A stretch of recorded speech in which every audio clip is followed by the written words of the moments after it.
Konnichiwa, Ian des. Let's learn some English.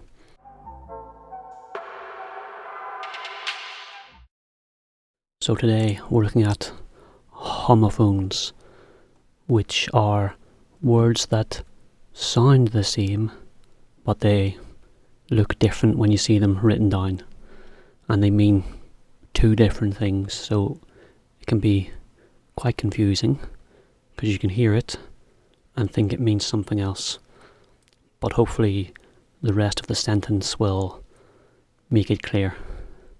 So let's look at a Japanese version first. Alright, hopefully you can see that. So we've got these two words that look very different, two different kanji, but they sound the same. Well, I think to you they sound different because there's intonation, but to me they both sound like hashi. Was it hashi? Hashi? I don't know. But to me they sound the same, but obviously written down they're very different. And of course one means a bridge and one means chopsticks. So we have that in English as well. And probably the most common one is two. So you have two, and two. See how it's confusing? So you can go to the shops where you can spend too much money for buying 2 loaves of bread. So you're going to hear the word two a lot, and it's going to have different meanings. Same for there. This is often misspelt. You'll find people using the wrong version all the time. Really, this is just grammar. And if you know the difference between this there and the one in the middle, and the one in the end is just they are, but sort of contracted. And there, the first one here, means to belong to someone, so you say their shoes. The second one is there is a storm coming. Doesn't belong to anyone, it's just there is a thing. I guess kind of like kore wa. Whereas the first one is, well, if not watashi mo, it would be anata mo. Then we have your and your. Again, this is spelt wrong all the time. One is you are, and one is, well, this one here on the right is you are contracted, and the first one's just your, as in something that belongs to you. And you'll see this one and this one just spelt wrong all the time. I do it. I text people and I type it wrong. I don't care. The person I'm texting understands. I understand. We're just stupid. It's okay. Don't get upset if you spell it wrong. Obviously when you're speaking it doesn't matter, it's the same word. But if you see that wrong, or you see this one wrong, just it happens. When I message someone who doesn't speak English, I try and get it right, but especially this one, the your, because I press Y-O-U-R and then I'm on to the next word and I forget the E on the end, so makes me look stupid, but what can you do? Another big common mistake is R and R. So the first one is just, are you going to the shops? The second one with the O is sort of ownership, so it's our football club, meaning me and you own the football club. And you'll see that one. That one's, if people get this wrong, it's usually because they're stupid. They can't blame that one on typos. Okay, this one's a bit easier. So you got buy. So first one is if something is next to. My house is by the sea. It is beside the sea, by the sea. middle one is buy, to go to a shop and buy something. And the last one is bye, bye-bye. So you'll hear those quite a lot. You don't normally see those getting spelt wrong. People tend to get these ones right. And then we have bear and bear. So let me get the pictures up. Okay, so this is obviously a bear. The second type of bear means to sort of show something. So often you'll hear it as bare skin, meaning the skin is on show. It's sort of uncovered. Let's see how this defines it. Bare, exposed. In the act of exposing. So this middle woman here, she's... Oh, it's very rude. I'll get rid of that. This woman has bare arms. Her arms are exposed to the sun. And obviously that's just a bear. Then we have deer and deer. So again, an animal. This is a deer. 2 E's.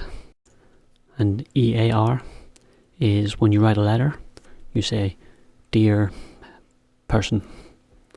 Dear John. Then next we have flu. So maybe you know the second type from influenza. That means being sick, having a flu. This girl has got the flu, she's unwell.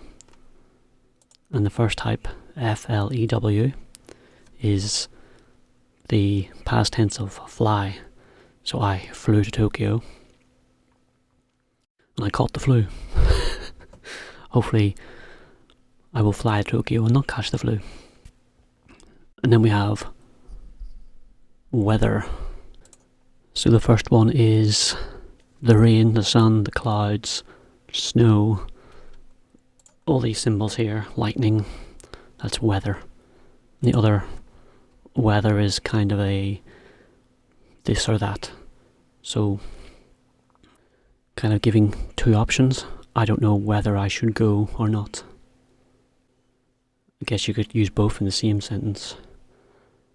Depending on the weather, we'll decide whether or not I wear my woolly hat or not. So you'll probably hear that one and think they're talking about the weather, but just listen out for it. And then we have which and which. So one is a option. Which drink would you like? Would you like tea or coffee? Which one? And the other type of which is this type of lady.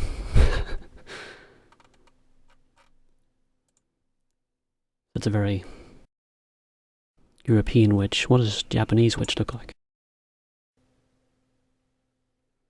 So this is the witch of Togashu Mountain. It looks a little bit different to our kind of witches, but they look nicer. So, ancient witches. Which witch do you prefer? European witch or Japanese witch? Which one? And next we have flour and flour. The first type is the white powder that you use to make bread or pasta. I guess it's wheat.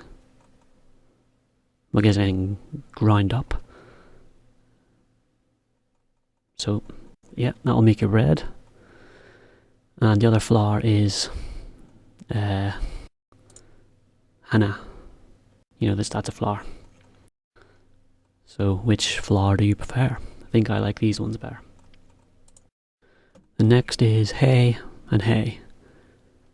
And one of them is this here stuff, dried grass. That's hay with an A. And hay with an E is hey, sort of slang for hello. So you might not really see the first type often unless you're talking to a farmer or talking about horses. But two types of hey. Then we have sight and sight. The first one is your eyesight, so you looking at me now is sight. Do you have good sight? And the second type is... Oh, hang on, I've lost my sight.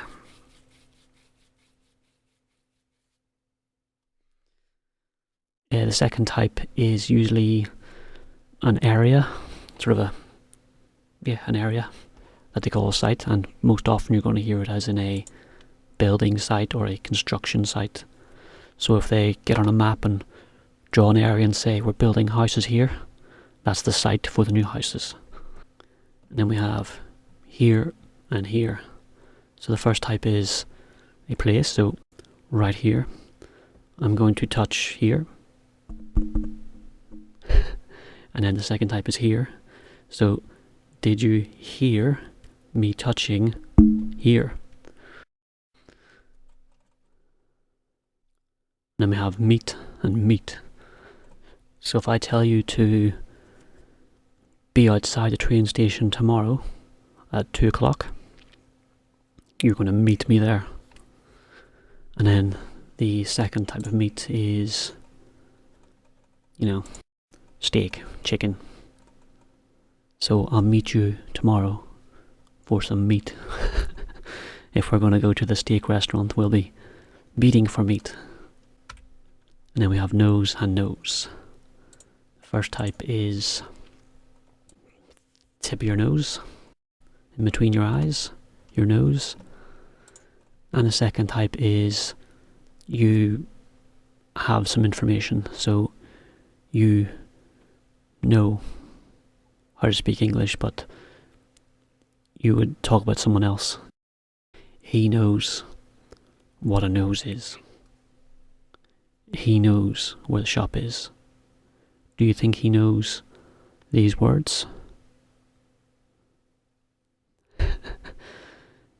So you'll hear both those, but very different. Quite often you'll see the second one without the S, no. It's a strange spelling. The more I look at it, the stranger it seems. And then we have 8 and 8. I'm going to play this one because my accent's not the best. 8 8. And for you. 食べた8 So the first one is the number 8. The second one is the past tense of eat. It depends who's speaking, but often that can sound very, very similar. I don't think this is a good example, but some of you might hear the same word. Ate. I ate. Ate. Ate ate. See, it's not the closest, but some people will say it like the computer. 8 I ate 8 burgers. So I ate 8 burgers. So watch out for that one. You might hear it the same, you might hear it slightly different. But either way, it's spelt very different. Then we have affect and effect. This one causes trouble from English speakers. You will find people writing this wrong all the time. Some people think it's interchangeable. It's not. It's two very different things. But it's similar. So as this little picture here shows, affect with an A is a verb which causes a change. An effect with the E is a noun which is the result of the change. So you can see why it's confusing.